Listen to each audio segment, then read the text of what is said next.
The Jerry Pal podcast is brought to you by Archstone Foundation. Archstone Foundation, improving the health and well-being of older Californians and their caregivers. And supported by listeners like you, many of whom have donated on the Jerry Pal fundraising site, which you can find at www.jerrypal.org, big blue button, or through reviews, stars on your favorite podcasting app. Big thank you. Welcome to the Jerry Pal podcast. This is Eric Wadera.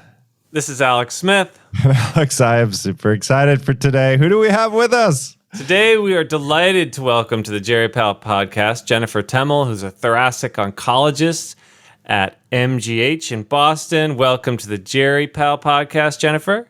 Thanks. And we are also delighted to welcome Areej El-Jawahri, who is an oncologist at Massachusetts General Hospital as well, who specializes in blood cancers. Welcome to the Jerry Pal podcast, Areej. Thanks so much for having us, guys. I am super excited. For those who may not know, we're going to go into this. Both Jennifer and Areej have published some of the most important papers in palliative care and palliative care oncology with amazing randomized controlled trials on the subject. We're going to dive into that and into the subject of palliative oncology. But before we do, I think somebody has a song request for Alex. I'm going to make Jennifer make the song request for Alex. So I'm such a good and supportive friend of Areej that her favorite musician, it's hard to call her a musician, is Celine Dion. And so Alex is going to pleasure us with a Celine Dion song. I can't tell if there's sarcasm laid into that. Can't tell? Maybe a little bit. You were my strength when I was weak. You were my voice when I couldn't speak. You were my eyes when I couldn't see. You saw the best there was in me. Lifted me up when I couldn't reach. You gave me faith 'cause you believe I'm everything I am because you love me. Wow, that was fantastic. The cheese factor is off the charts with Celine Dion. It's great. Good choice. I thought you were going to choose like the Warriors theme song. Oh. And for those who can't see right now, Alex is fully dressed in Warriors garb with Warriors background in his Zoom chat. I got to show you the back of the jersey. Hold on. Let's see if you can see this. Which those of us who live in Boston find extremely obnoxious and offensive. Yeah, and Alex's back of his Warrior jersey says Jerry Pal number 85. That's right. This is my early Father's Day gift from the family. Oh, nice. Well, we're not here to talk about the Warriors win that's coming up. We're here to talk about palliative care oncology. Maybe I could turn to both of you how you got interested in this. And I just want to highlight Jennifer has a great JPSM article that just came out. What was the title of it again? I had it on my screen. A career-changing trip to Seattle. Jennifer, how did you get interested in palliative oncology? Yeah. And the research that you do? Yeah. So back when I was a younger trainee and fellow, I actually planned to follow in Areej's footsteps and do like leukemia or bone marrow transplant. But at that time, I was sort of struck by how in that field there wasn't a focus or really interest in symptom management and support for patients and their families. And that was what I was becoming increasingly drawn to as I was going further in my oncology training.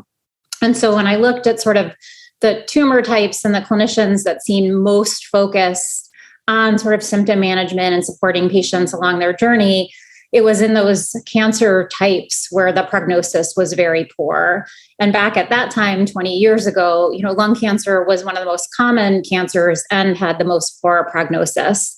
So I really opted to specialize in lung cancer because I thought that that was the appropriate population to sort of build a supportive and palliative care research agenda.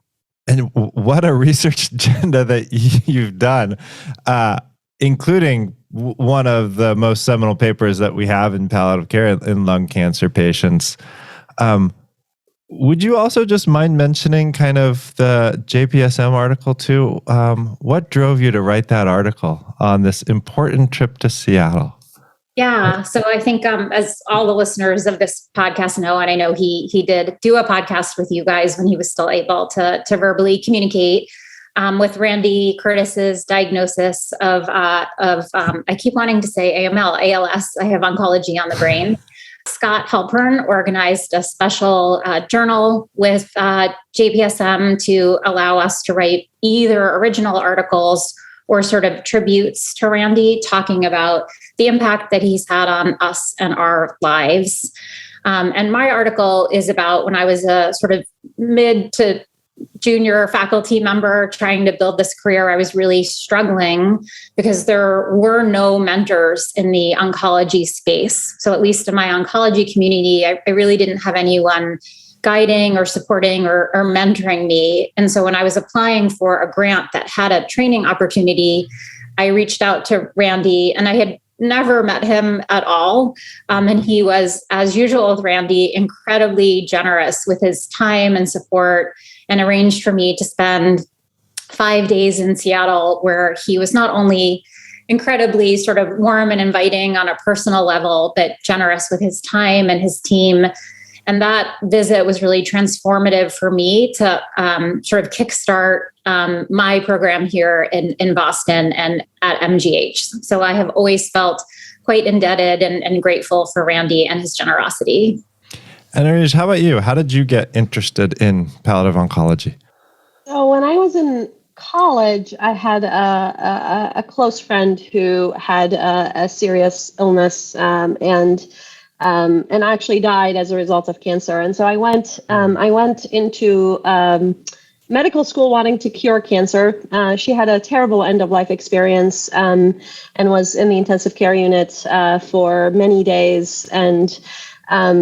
And so I went in thinking that nobody else should ever have to go through this. And we cure cancer. This problem will be solved in my naive, 20-year-old brain. I entered medical school and I did a course that was offered that's called Living with a Life-Threatening Illness. And it was a longitudinal course where we spent time with a patient with a serious illness the entire first year of medical school. And during that time, we had coffee and lunch with these patients on a weekly basis, heard about their lived experience, and then basically had a group discussion with experts in palliative care about this experience to focus on humanism in medicine. And I happened to be with three giants in palliative care: Andy Billings, Susan Block, and Vicki Jackson. And when I met them, I think they did therapy on me during medical school to process the experience that I had during college, but really got drawn to the field of palliative care from my experience with them, fell in love with who they are as humans, with their capacity to think broadly about the lived experience of patients with serious illness and how do we help support patients and families. And so at that point, I had already made a decision to go into oncology, but I transitioned from thinking that I can cure all cancers to thinking about how can I best support patients and families as they go through a really difficult and trying times.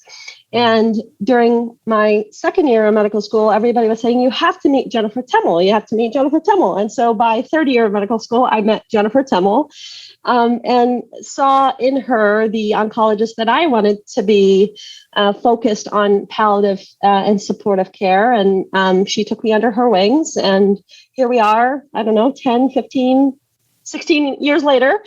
As a resident, I just was drawn, similar to many oncology clinicians and fellows, to just the traumatic and difficult experience of patients with blood cancers during prolonged and intense hospitalizations where they experience a lot of physical symptoms, emotional trauma related to the diagnoses. So it was very easy for me to kind of specialize within oncology to think about blood cancers as the space where I wanted to have the most impact from a supportive and palliative care perspective.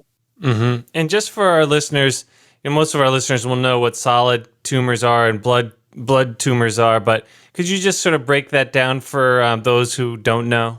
Yeah, I think, when we think about blood cancers, we think about cancers such as leukemias, lymphomas, multiple myeloma.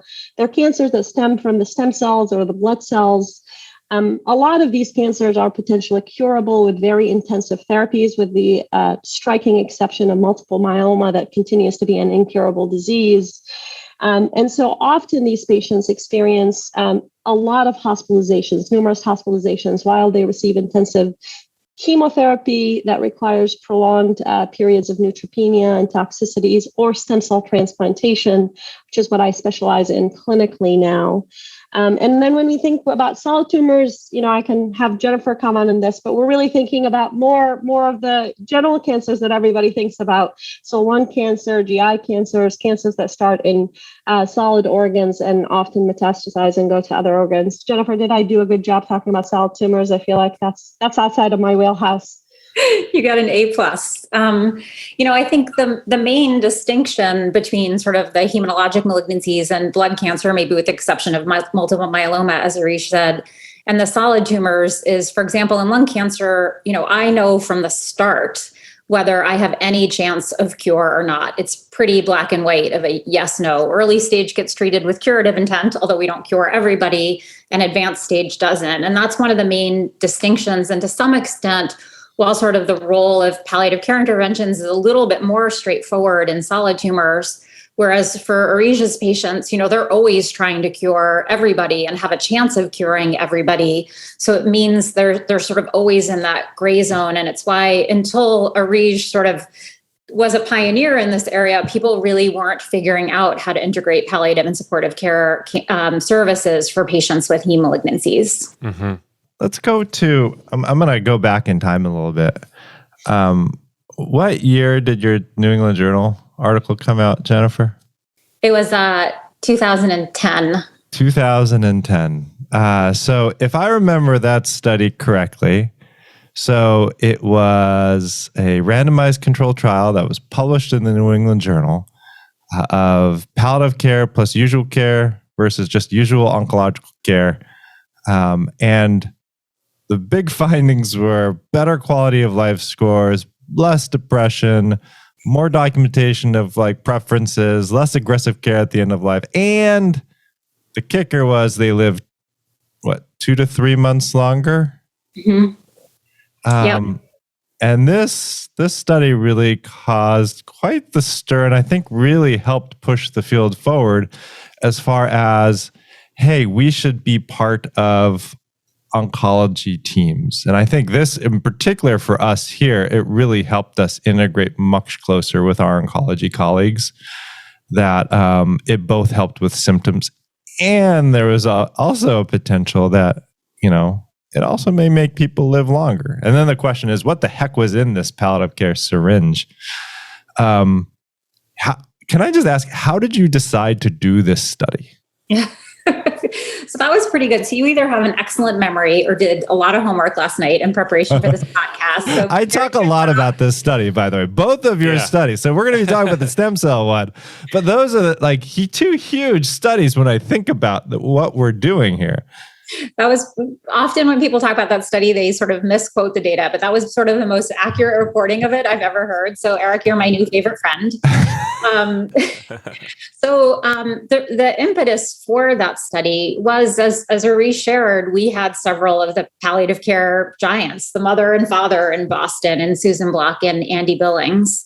So being in Boston 25 years ago, we were one of the first institutions to have an inpatient palliative care team. And so again, 25 years ago, I saw the beauty of palliative care and what they were doing in the inpatient setting. But the problem was that most patients spend most of their time in the outpatient setting, and kind of if they're admitted to the hospital, that's really too late for palliative care to have a meaningful impact on their overall life. They have a meaningful impact on what happens to them during the hospitalization and after. But we know that most patients are admitted to the hospital in last weeks or months of life. So seeing all that palliative care had to offer, but seeing that they were meeting patients way too late, sort of Andy Billings and my lung cancer mentor, Tom Lynch, and I sort of had the idea to try to move them upstream in the patient's illness course, which meant moving them to the outpatient practice. For most of the listeners, they all have outpatient palliative care now. So that all feels like, oh, of course, that was easy. But at the time, palliative care was only an inpatient practice. They all self-identified as a hospital-based practice. Mm-hmm. Actually transitioning them from the inpatient and hospital setting to the outpatient setting took years and tons of work and effort. Additionally, for the palliative care clinicians, it was a totally different way of engaging and interacting with patients. So again, it's very hard and sad to meet patients when they're in the hospital and suffering with symptoms like pain or in the last weeks or months of life. But the palliative care clinicians didn't have the time or opportunity to foster and develop a longitudinal relationship with patients and their families. And when you move them to the outpatient setting and you say, hey, let's have you meet people from diagnosis and follow them throughout their illness course, it's a completely different care model. And I'm sure Alex can talk about this since, your institutions are participating in some of our early palliative care trials. The palliative care team kind of needs to learn a new way of engaging and interacting, establishing rapport, focusing on aspects of care that aren't as relevant in the hospital. For example, coping and illness understanding and preparing for the future. It was really interesting because, I thought, doing this inpatient work, it's so hard. There must be so much burnout that when we bring the palliative care clinicians to the outpatient setting, it'll feel much like lighter and less hard and stressful. And it was actually the opposite, that we had a bunch of folks in the beginning move to outpatient because they thought that. But because they developed such close and intimate relationships with patients and their families over months and years, that when those patients died or became ill, it was much harder for them. So, it's been sort of interesting to see there's certain palliative care clinicians that really gravitate to the hospital setting and then others that really thrive in that outpatient environment. Mm-hmm. So I got a question for you, Jennifer. What do you think was in that palliative care syringe for that New England Journal study that led to those outcomes? Was it the complete package? Were there certain components? Yeah. So Areej and I and some of our colleagues, specifically Joe Greer, who's a psychologist, spent about 15 years thinking about that and studying it. And I would say at this point, we feel like we have the answer. So, palliative care did all the things that they do best, right? They supported patients, they gave them a holding environment, they did symptom management, yada, yada, yada, like all the things we know palliative care clinicians do. But I think what was really the special sauce or the magic was helping patients cope, preparing patients for their illness, enabling them to be prepared for the hard decisions that would come in the future, but really all the strategies that people need when they're diagnosed with a terrible illness. And most people just haven't dealt with that before. They don't have all of those coping strategies. And I think the reason why that was and still is unique is that is not a role that palliative care clinicians had in the inpatient setting. Again, there's really no coping. Patients are sick, they're in pain, they're dying. So the reason why our palliative care team sort of had those coping skills, which we often traditionally think is more in the purview of a psychologist, is just because of Mass General being a general hospital. Palliative care sort of grew up with a very close and collaborative relationship with psychiatry and psychology. So their practices were really collaborative and informed. So even back then, our palliative care clinicians were really using a lot of behavioral or psychological strategies to care for patients in the outpatient setting. And so when we've tried to scale and implement the early palliative care model to other institutions, that's the area where we've had to do a lot of sort of teaching, mentoring, and education with palliative care clinicians, because for many of them, it is a brand new skill. Okay, I have two follow-up questions I have to ask here. One is, when you're talking about coping, you're talking more about sort of psychological coping mechanisms. And I think there's also an element potentially here of what might be called serious illness communication, or for some, advanced care planning, depending on how you define these things. You're talking about preparing for when things get worse. And some of that is about coping, and some of that might be about thinking through what's really important, goals, values, and so you feel prepared when the moments come. I'm wondering if you could maybe tease those two apart a little bit more and say if it's more one than the other, or it really is both and. I think they're very overlapping constructs, because it's, in the beginning when the patients feel, and many look like you and me, and some of them feel like you and I do. They asymptomatic, young, and otherwise healthy. It's, how do you live your life to the fullest? How do you find enjoyment? How do you make decisions about work and family? How do you prioritize life when you're facing a serious illness? So I think that feels very removed from advanced care planning. Nowadays, we do think of some of that as serious illness communication because it's about figuring out what's most important to patients and assessing their goals and values. But we didn't call it that back then. So I think there's definitely overlap with that. But I think helping patients cope, make priorities, think through their goals and values early and along the illness course does facilitate and enable better end-of-life decision-making, including advanced care planning. So I think they're very overlapping constructs. Okay, my second thought. I want to add to that, Alex. Yeah. I think that, I think an important aspect of this that is also different than the role, for example, of psychology, because we get that a lot. Like, why is this different than what a psychologist does, for example, in practice? I think the difference here is that the palliative care clinicians are facilitating coping in the context of also cultivating illness and prognostic awareness and understanding. Mm-hmm. And that those two are closely aligned. So we know that when we cultivate illness and prognostic awareness, patients make more informed decisions about their care, both in terms of their medical care, but in terms of their life decisions and their priorities and their values. And those two constructs are closely aligned in the aspects related to coping. So coping is not just, we know that we've seen the literature about prognostic disclosures, and they're all over the place in terms of when we tell patients that they're dying, sometimes patients become distressed. And of course they become distressed. We're telling them that they're dying and they have a terminal prognosis. And so how do you actually facilitate coping with that information? How do you facilitate coping? Why are you allow a reduction in prognostic distress? And that, I think, is in the preview of palliative care clinicians and not in the preview of psychologists or psycho-oncologists. Mm-hmm. Were there psychologists on the palliative care team?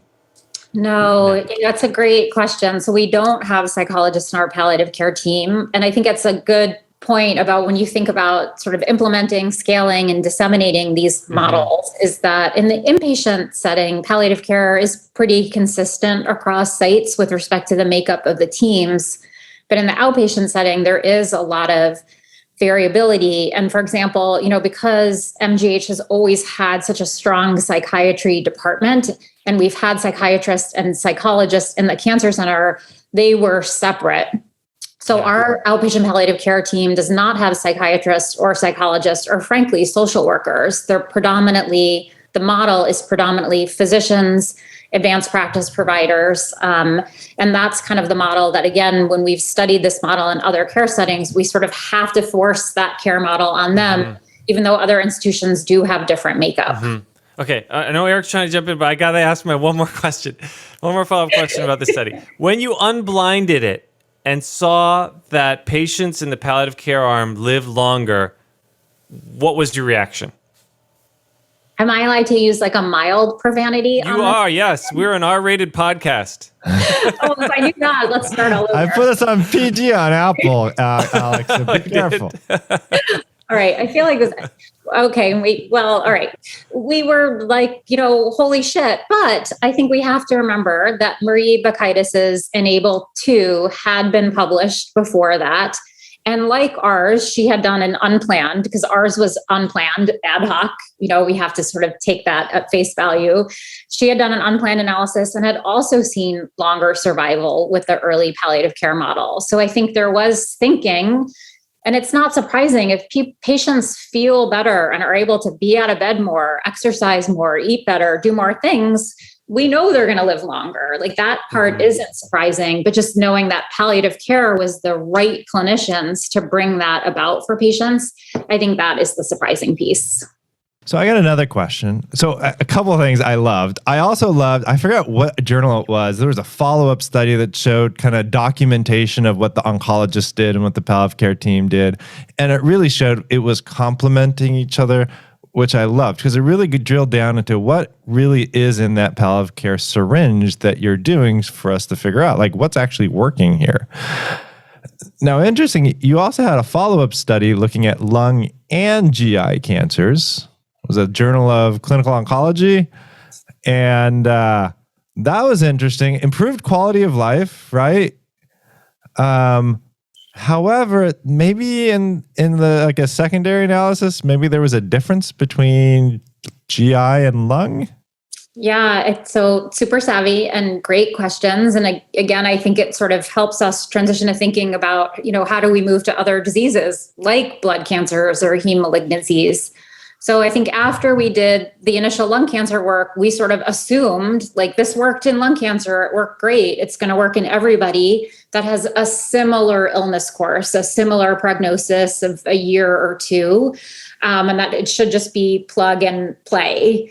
And Eric, you are correct. It was not plug and play, that we did see differences between the study groups that in that clinical trial, but it was really driven by the lung cancer patients. So it sort of supported the data that we had seen in lung cancer, but showed that the GI cancer population is different and sort of didn't experience the same degree of benefit or outcomes.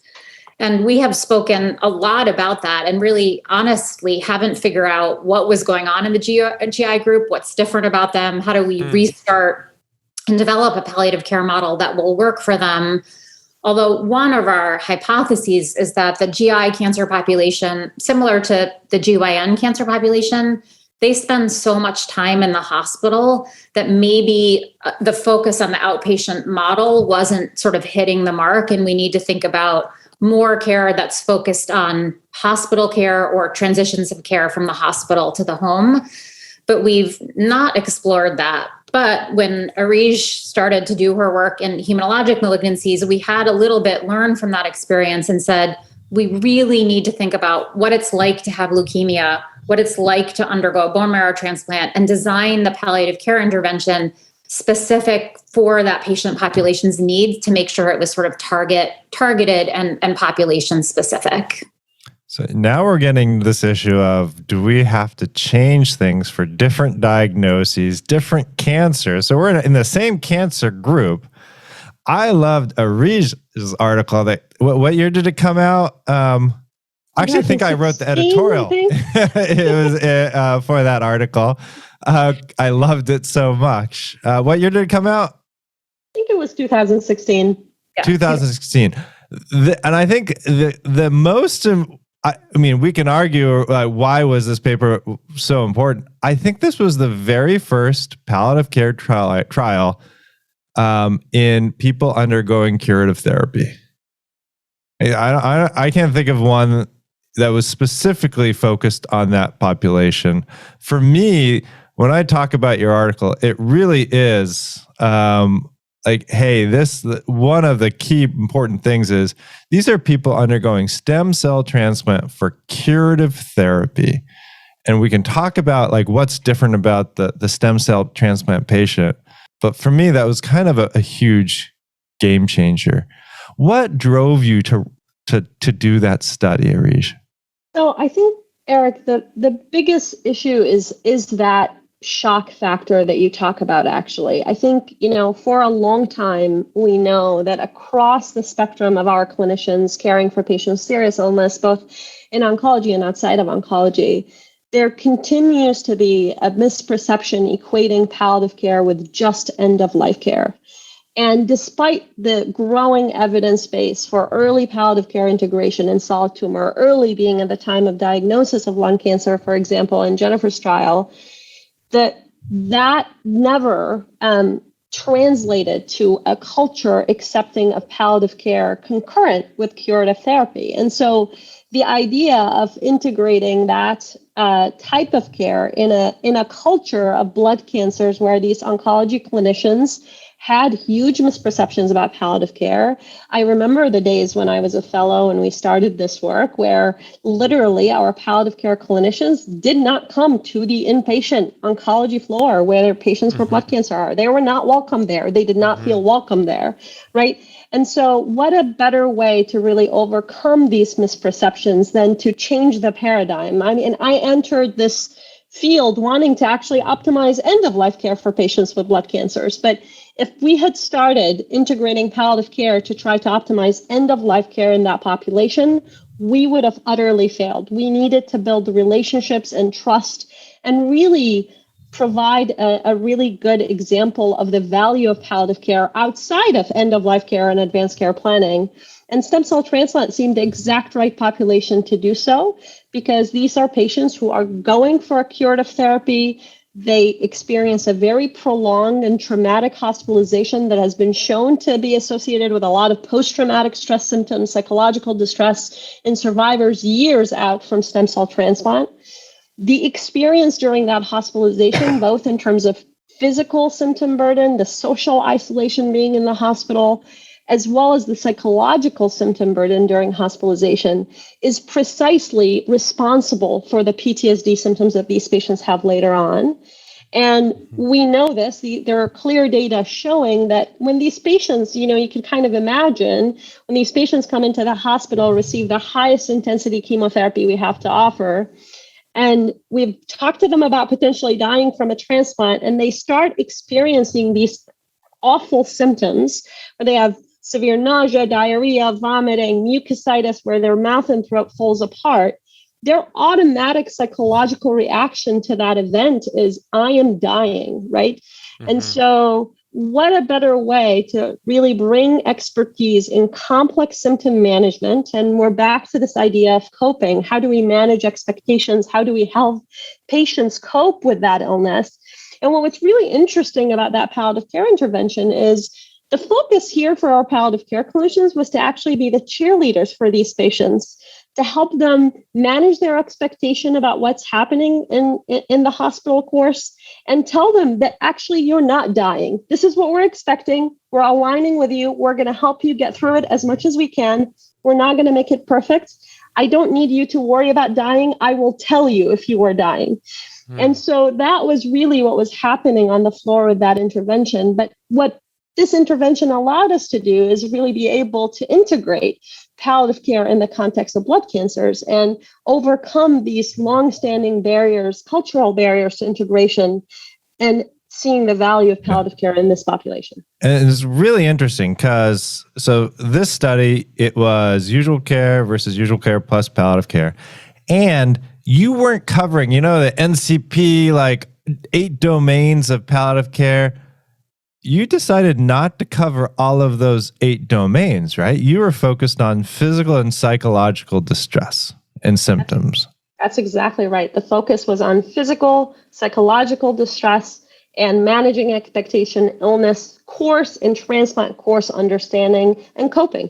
Yeah. So which is interesting because there's sometimes a push in palliative care. Like on the initial visit, you got to hit all 8 domains. You got to do advanced care planning. We need those check boxes.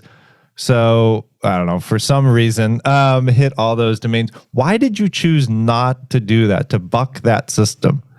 Most of these patients get through the transplant hospital stay without actually dying during the hospitalization. So just to be clear, these are patients who go through curative treatment, and 95% of them get through the hospital stay and are out of the hospital and are doing fine.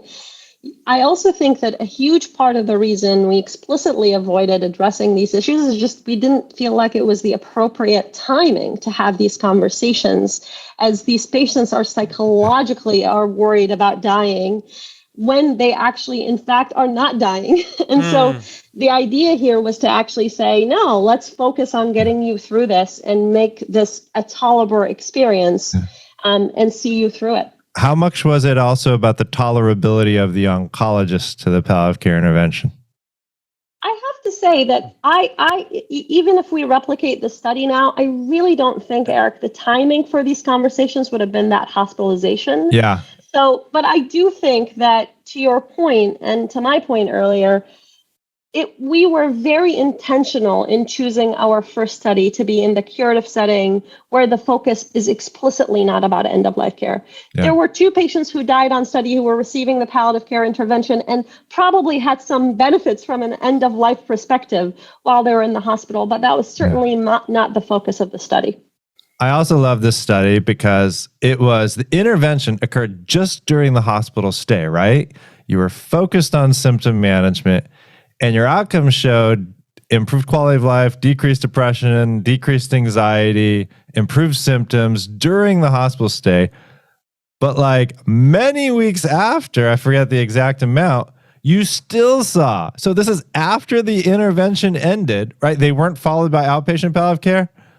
That is correct, yep.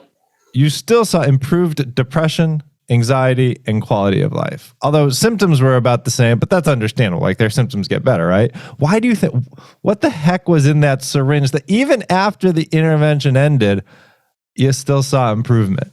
I love how well you've really done your homework. And man, I'm telling you, I cite these articles a lot. I love them. You slept with them under your pillow last night. Yeah, that's right. Yeah. That's fantastic. I think that's exactly right. I think what the beauty of this study is established, think about it for a second. This is a brief palliative care intervention, right? This is a 4-week hospitalization. These palliative care clinicians were seeing these patients twice weekly during the hospital stay, and that was it. Can lead to dramatic reduction in PTSD symptoms and depression symptoms 6 months later.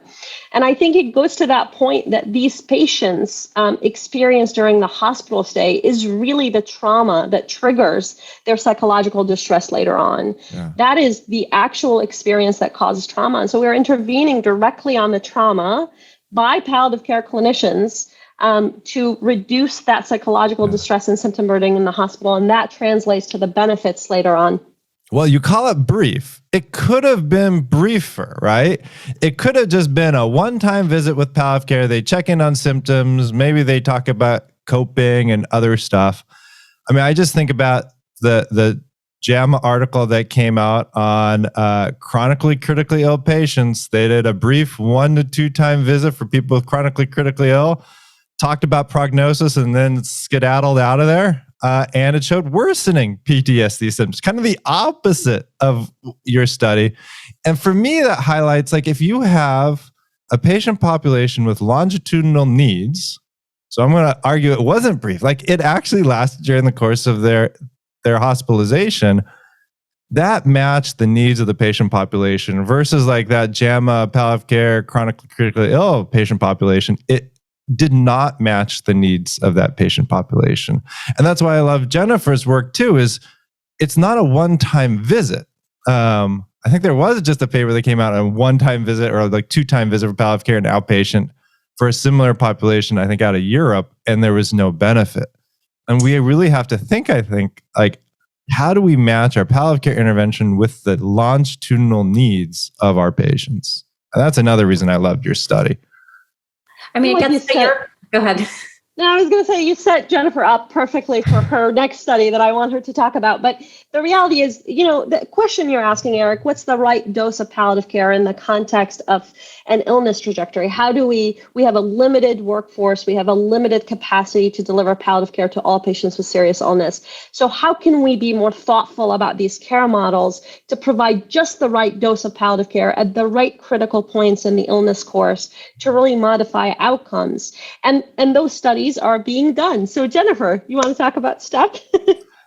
Yeah, so I think it is a good question. So I think, how to apply palliative care interventions to different populations is one question. But then the other question is, when we have an evidence-based intervention, like the early palliative care model in patients with lung cancer, how do we tailor it to patients' needs? Because especially in the last decade, lung cancer is a patient population that's experienced some of the sort of most dramatic discoveries that have changed patient outcomes. Patients are living longer, patients on novel therapies like targeted therapy and immunotherapy, not all of them, but many of them are feeling really well and do have lower or fewer palliative and supportive care needs than the old days.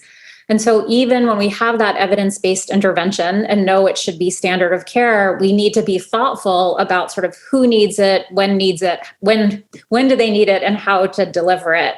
And so we sort of borrowed from the psychology literature and are doing a stepped care intervention in palliative care. So in stepped care models, which were developed for psychology or psychiatric interventions where they're also sort of an understaffed workforce, is that all patients sort of have some touch points with the specialty palliative care clinician, and then they're monitored very closely. So if those sort of minimal or light touch points are sufficient for addressing their care needs, that's all they get. But for patients who don't experience the benefit or worsen over the course of illness, they quote unquote step up to receiving more intensive, more frequent care from the specialty clinician. And so we're doing a randomized study. The sort of standard of care arm is monthly palliative care, the standard early integrated palliative care model. And then the investigational or comparative arm is a stepped care model. So for the stepped care model, all patients see palliative care at the time of diagnosis. And then they also see them when there's sort of key clinical turning points, if they're admitted to the hospital, if their cancer grows and they need to switch therapy. So they have those sort of touch points throughout the illness course. But we monitor patients' quality of life super closely every 6 weeks. And if their quality of life drops by a certain threshold, they step up and start receiving monthly palliative care. That study is almost done. It's enrolling patients at MGH, Duke, and University of Pennsylvania. And we have about 40 more patients to go, and it will be done. Great. We'll have you on again. That sounds good. Speaking of having these other sites, so one of the critiques that I've heard about these studies is they occurred at, Man's Best Hospital, MGH, crack palliative care team. We've had Vicki Jackson on. Please tell us to what extent or believe that this was due to just having outstanding world-class palliative care clinicians and oncologists at MGH, and what the challenges or opportunities have been as you've tried to disseminate this model outside of Boston. I think it's such a complicated question. So yes, we are not helping 99% of the US population if we only study any intervention, whether it's a cancer treatment or a supportive care intervention in a very select population. But, we need to start building an evidence base. And for the most part, it's really hard to start building an evidence base in the community setting. So I think we've started with the academic setting to get the proof of principle, figure out sort of what the intervention is. But you are absolutely correct. Now we need to start disseminating these evidence-based interventions to other places, other care settings. I would say we are still trying to disseminate this evidence-based intervention to other academic settings. So as you know, we're doing a 20-site randomized trial of a video delivered versus in-person delivered palliative care. And that's also at the top 20 academic sites in the country, including yours. And we're really struggling to deliver the palliative care intervention, even in that study at those sites. So I think until we figure out how to deliver these evidence-based interventions in resource-intense places with individuals like you who are committed to research, committed to furthering the science, it's really hard to think about how to disseminate them to the community. But we have to, right? Most people aren't coming to UCSF or MGH for their healthcare.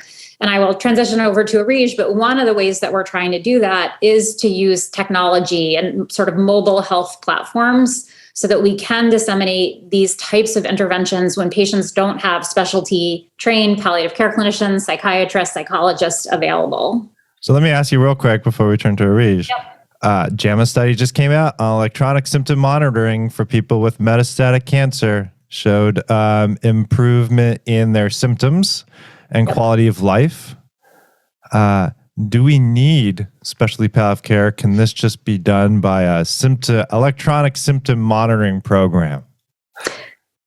Well, just like we shouldn't make cross-trial comparisons in therapeutic trials, we probably shouldn't do them for supportive care trials. But I mean, I'd say that this is just about building the evidence base that we need to do better, that just having patients see their oncologist, come in for chemo, follow up with us is not the optimal way to deliver comprehensive cancer care. So I think all of these studies are just telling us that we need to do better. And I think there's a lot of ways to do better.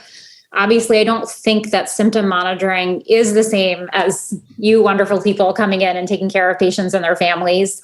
But I think, thinking about combined models of care, like can we use palliative care resources if we're monitoring patient symptoms? And I do think that is the way of the future. Yeah. I think, I want to add to that I think a huge part of what we are learning, both whether it's from the specialty palliative care intervention trials in the context of solid and heme malignancies, is really what we feel like, based on the evidence, are the active components that we chatted about of palliative care. And I'd say electronic symptom monitoring is another active component of supportive care. And the way I think about it, Eric, is that, there are different resource settings where we can combine various aspects that we think are critically active components of how we support patients and families to deal with their illness. And there may be places where access to specialty palliative care is simply not an option. And you can think about electronic symptom monitoring and even taking components, the active components of specialty palliative care, and integrate them into a primary palliative care model where we train oncology clinicians to do better.